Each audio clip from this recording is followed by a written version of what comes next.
Hammasini oldin olgan yaxshi-ku. To'g'ri. Joydan bo'ladi. Qayerdan oldingiz buni? O'zingiznikimi? Bitomma. Assalomu alaykum naslli chorva obunachilari. Bugun shu Greenford Novvosimizda tuyoq tozalash amaliyotlarini bajaryapmiz. Keyin ko'rsatib. Nima qilibdi aka? Nekrobakteriyoz qilyapman. Nekrobakteriyoz xizmatda Javohir akamiz nomerlarni qoldiramiz. Turli xil xizmatlar bo'yicha chorva olamida mutaxassis.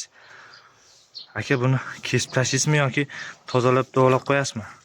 Hozir mazini qo'yib baylab qo'yamiz, keyingiga kesamiz. Keyingisiga kesamiz. Yumshab turadimi shunda? Bitta. Bitta. Mana hurmatli obunachilar. 6-7 to'ylik Greenford Novvosimizda xuddi shunday holat. Aka nimadan bo'ladi bu? Joydan bo'ladi. Qayerdan oldingiz buni? O'zingiznikimi? Bitomma. O'zimda turdi bir hafta. O'zingizda turdimi? Hali oldinga bu. Kecha bugun yo'q. Joy juda toza joy emas ekanda.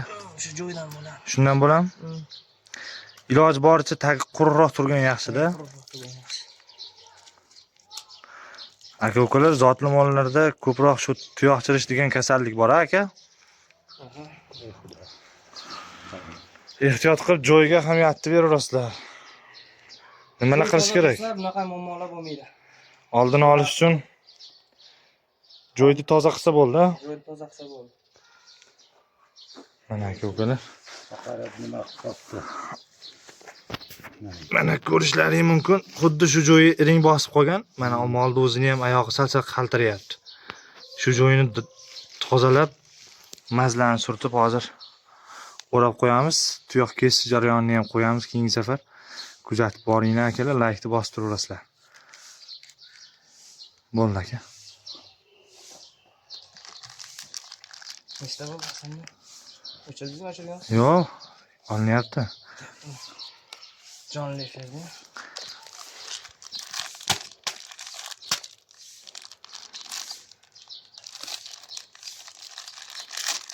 Bu qanaqa emas aka? Tuyoqni o'zini maxsus mazida. Maxsus emas. Reklama qilib. Tuyoqdika.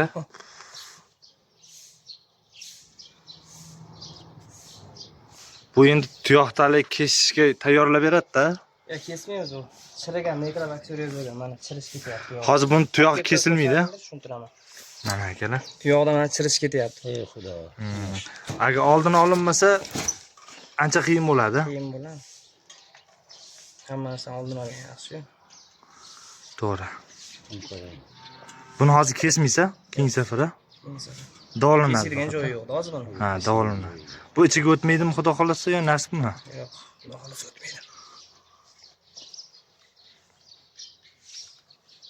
Pichi dotlab oladi endi, chitatda. Dotlamayman. Rahmat deyapti hozir.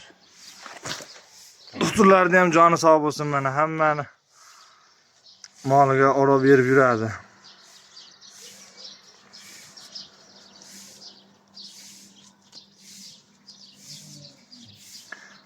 Molingiz bir narsa bo'lib tursa, o'zingiz ham yaxshi yurmaysiz-da. Javohiram usta ekan. Xayoli shunda bo'ladi-da. Doktorlarim nima bilolmaydi. Paypoq olib kelsinmi aka? Olib keladi, ha.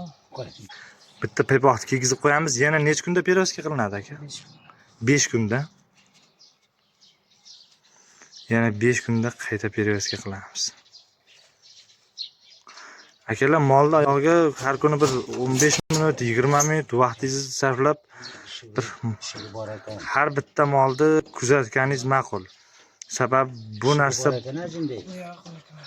narsa boshlangandan keyin vaqtida davolamasangiz molingiz ancha uzoq muddatda davolanadi. Keyin hali 1-2 oy yutqizib ham qo'yasiz molni tayyor bo'lishidan. Orqaga qaytadi. Orqaga qaytadi ancha.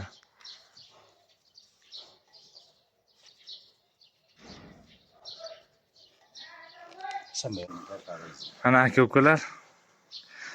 Perioska jarayonlari yakunlandi. Shu bo'lsa bu paypoq kiygan buqa bo'ldi. Paypoq kiygan buqa. Mana. Yana necha marta qilinadi aka? Shu martagacha qilinadi. Holatiga qarab, Shu martada yaxshi bo'ladi. Xudo xolasa 2 martada. keyingisiga rezultatini qo'yib o'tamiz. Rezultatini qo'yib o'tamiz. Doktor, Xudo xolasa. Beshariq Farg'ona bo'yicha xizmatlar bosaverasa, Xudo xolasa. nomeringizni aytib yuboring bitta. 50lik. 50lik. 400 6100. Akalar nomerini yozib qo'yamiz. Akamni Instagramda kuzatayotganlar ham menimcha ko'p. Salkam 200 mingta, 147 mingta obunachiga ega. Taniganlar bo'lsa kommentariyaga yozib qo'yasizlar. Kimga shunaqa? Ha. Videomiz yoqqan bo'lsa, akam taniganlar bittadan like bosib, kommentariya yozib qo'yasizlar. Natijalarni ham qo'yamiz, kuzatib boringlar. Sog' bo'linglar, salomat bo'linglar.